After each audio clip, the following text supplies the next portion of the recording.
સાંભળો હર્ષા કાકી સાંભળો, તમે આ રડવાનું બંધ કરો. હું જીવું છું. હું ગિરીશ જ બોલું છું કાકી, મને કાંઈ નથી થયું. ના તમારે અહીં સુધી ધક્કો ખાવાની જરૂર નથી. આ હું એમ કેમ છું, ફોન મૂકો. આ એ બધી હવે અત્યારે ક્યાં માંડો, હું તમને પછી કહીશ. આ પોસ્ટકાર્ડ લખીશ, જાઓ મૂકો કાકી. આ જય શ્રી કૃષ્ણ. હે ભગવાન, ભાઈ મારો છૂટકો નથી. એક પછી એક ઉપાધિઓ આવે જ રાખે છે. હમણાં શેની મોકળ ચાલે છે ખબર છે? આ બધા સંદેશાઓ આવે છે, ફોનો આવે છે, બધા ખરખરો કરવા માટે.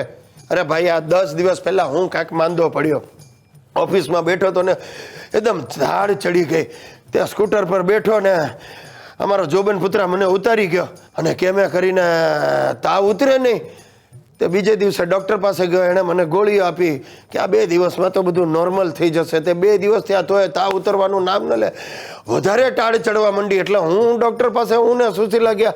એટલે ડૉક્ટરે 5-6 મિનિટ તો વિચાર્યો મને કે ગોળી લીધી. મેં કહું ભાઈ તમે કહ્યું એ પ્રમાણે ગોળી લીધી ડાક્ટર, પણ આ શરીર દીખે કે મેં કરીને તાવ જતો. મને કે નહીં જાય, દવા અસર નહીં કરે, વાયરલ છે.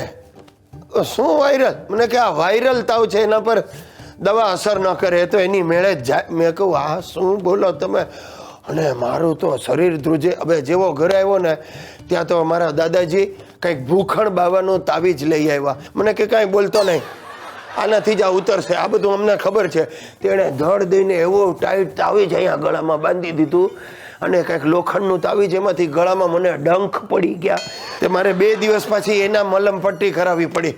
અરે તાવ કેમે કરીને ઉતરવાનું નામ ન દે. સુશલીએ તો મહામૃત્યુંજયના જાપ શરૂ કરી દીધા. મારા દાદાજીએ અખંડ દીવો શરૂ કરી દીધો, અને બાપુજી મંડ્યા ફોન લઈને SMS ઠોકવા, ગિરીશ નોટ વેલ, કમ સૂન. અરે સાહેબ, કાંઈક રમખાણ થયું છે.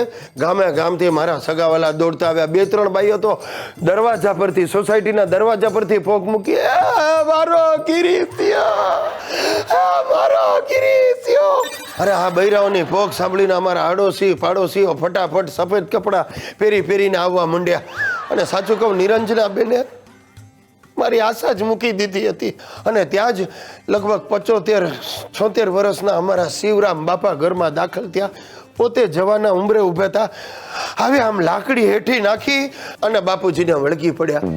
અરે ગિરીશ, આ શું થઈ ગયું? 35ની ઉંમરમાં તું 75 જેવો દેખાય.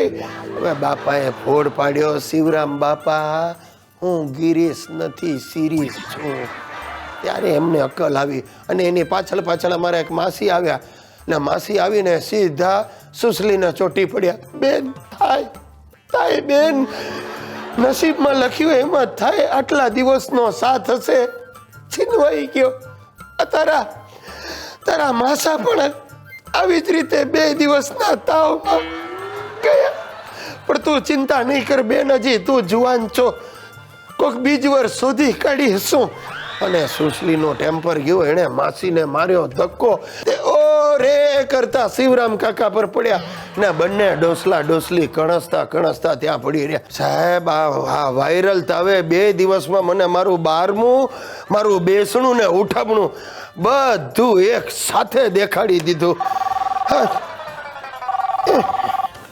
હલો, હા જગદીશભાઈ બોલ લે.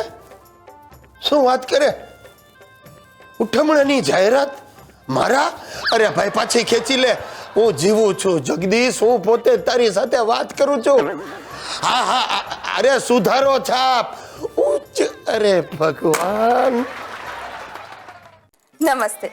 મને ઓળખી? ના ઓળખી? ક્યાંથી ઓળખો? હજી સુધી મને મારા પતિદેવે નથી ઓળખતા.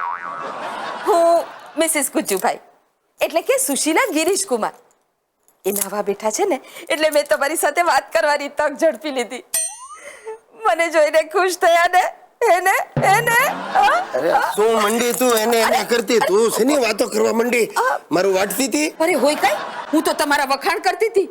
હા, કે મેં 16 સોમવાર ને 2 વ્રત કર્યા, ત્યારે તો તમે મને મળ્યા. હા, મેં એકે વાર ને એકે વ્રત ન કર્યા એટલે તું મને મળી. અરે ભગવાન બદલો લે જ છે. બરાબર છે, ભગવાન બરાબર બદલો લે છે. મેં માગ્યા તા મહાદેવ અને મળી ગયો પોઠિયો. ચૂપ કર, આ બધા સાંભળે છે, ખરાબ લાગે. તું અંદર જા જા. જુઓ, હું તમને કહેવાની હતી કે મને મારી બા, બાપુજી ને ભાઈની ખૂબ યાદ આવે છે. અરે ગાંડી, તો યાદ શું કામ કર્યા કરે? એટલે લે આ પૈસા લે, આ ટિકિટ કઢાવ ને આજે જ માણાવદર જઈ આવ. 1-2 મહિના રહેજે અને બાબા પૂજીને મારી યાદ આપજે. હા, તે તમે જ આપી દેજો ને. એ બધાને મેં આપણે ઘરે જ રહેવા માટે બોલાવ્યા છે. અચ્છા, અરે પણ પૈસા તો પાછા આપ.